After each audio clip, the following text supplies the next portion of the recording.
Oh, hello there. Yes, well, there was a lot of noise and fury yesterday, wasn't there? Yes, Nigel Farage, who apparently was involved in a nasty sting operation to paint him as a nasty racist, which of course is really dreadful. Yes. Yes, except, well, you have to ask some vaguely awkward questions, don't you?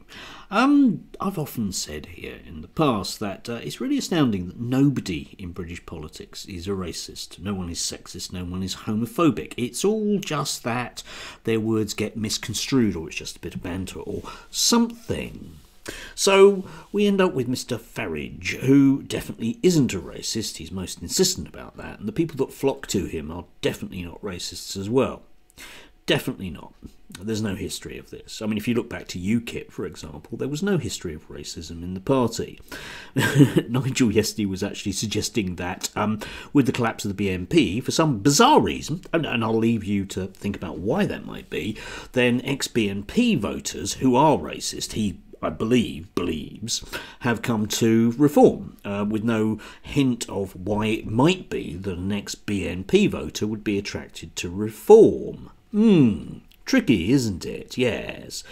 But what we're led to believe is that Channel 4 went undercover with, in inverted commas, with an actor pretending to hold racist views because he was being paid by Channel 4, and then they filmed it and it was a sting operation. Now, you see, I have a few problems with that particular version of events because, I mean, leaving aside the inevitable no one in British politics is a racist, which we'll come back to, obviously, but realistically, would you have to hunt that hard to find a Reform member who you could film secretly to come out with something that was sexist, racist, or indeed homophobic? Probably not.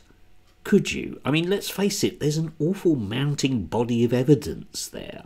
But of course, this enables Nigel Farage to present himself as the poor dog's body. I was going to say understudy there, dog's body in all of this. I mean, if you go on the Daily Mail's site, for example, you are met with this terrifying picture, or pictures, I should say. He is everywhere. Yes, nobody needs to paint him as a racist. It's part of his MO. People vote for him because he's a racist. Why do I feel confident in saying that? Well, because, like I've said, you go back to his days of UKIP when, you know, that Cameron was sort of hinting very, very strongly that basically the people that followed him were nutters. But, of course, you're not allowed to say that. I mean, his followers, of course, are, you know, military-aged men who often tend to hold very, very odd views which are against our culture because they belong to a medieval religious past, and that's really where they owe their allegiance to. Do you see what I've done there? Yes, you see, it's easy, isn't it? Yes. But, you know, what often happens with these people is when push comes to shove, as we found out with Mr. Lawrence Fox, for example, when you go in front of a beak and the beak has to sort of like think about whether or not a reasonable person would have thought that Lawrence Fox was a racist, then he comes to that conclusion.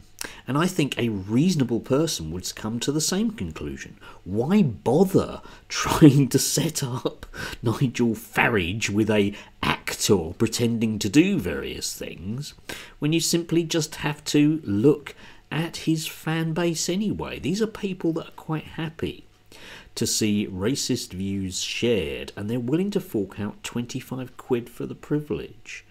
Go to one of, you know, just have a look at the lack of diversity at one of his rallies. It's not a broad selection of the British public, is it, that's there?